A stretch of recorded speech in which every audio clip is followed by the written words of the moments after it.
Alors, en matière de dépistage auditif, Apesal a donc eu une attitude extrêmement rigoureuse et depuis maintenant un certain nombre d'années.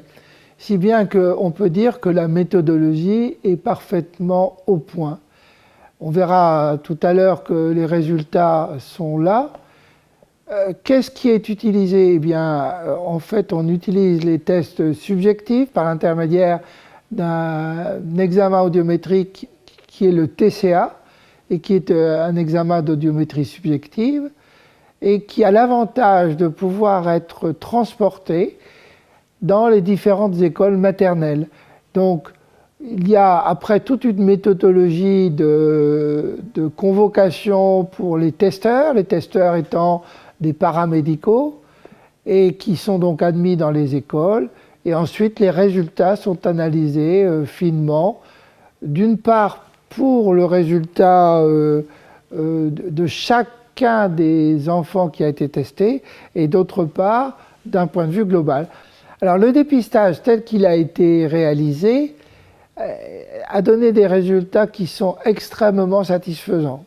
Le premier résultat qu'on a obtenu, c'est de pouvoir identifier toutes les surdités profondes à l'âge de 2 ans, et on peut dire que depuis 20 ans, nous n'avons eu aucun cas de faux négatif.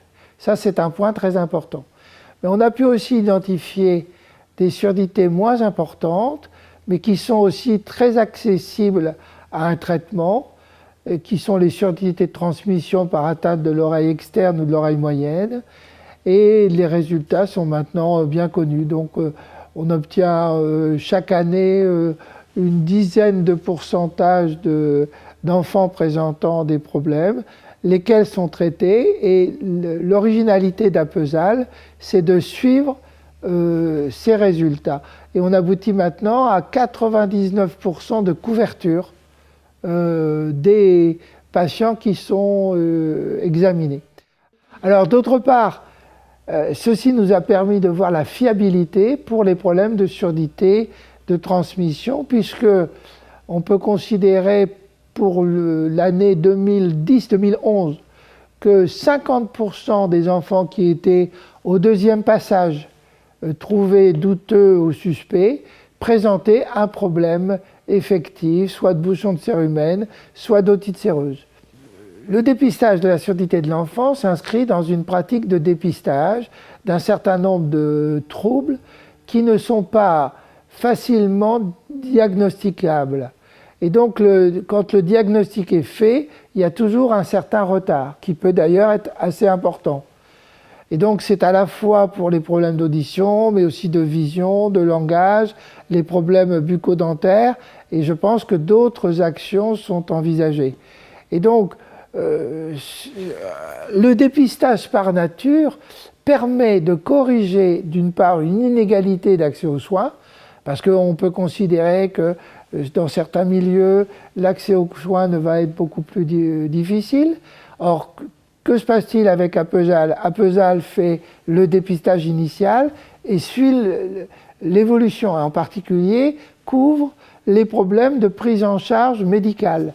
Donc ce point-là est un point tout à fait important.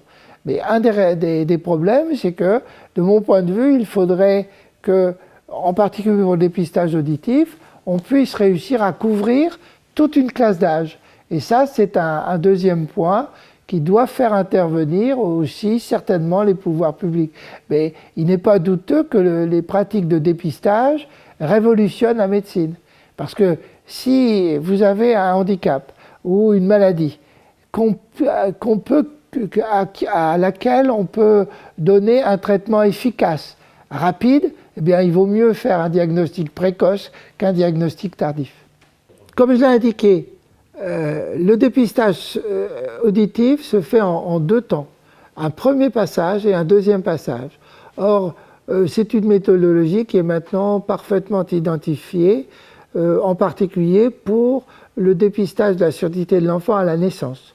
Pour des raisons que nous ignorerons ou qu'on peut comprendre, le premier passage est quelquefois peu satisfaisant. Et il faut absolument réaliser un deuxième passage pour identifier que alors qu'on avait une suspicion, en fait, le test se normalise, ce qui est le cas dans cette forme de prise en charge. Et au début, ce n'était pas vraiment prévu, on faisait qu'un seul passage. En fait, les résultats ont pu montrer que la nécessité d'un deuxième passage. Et maintenant, c'est devenu absolument, pour ce type de dépistage, nécessaire.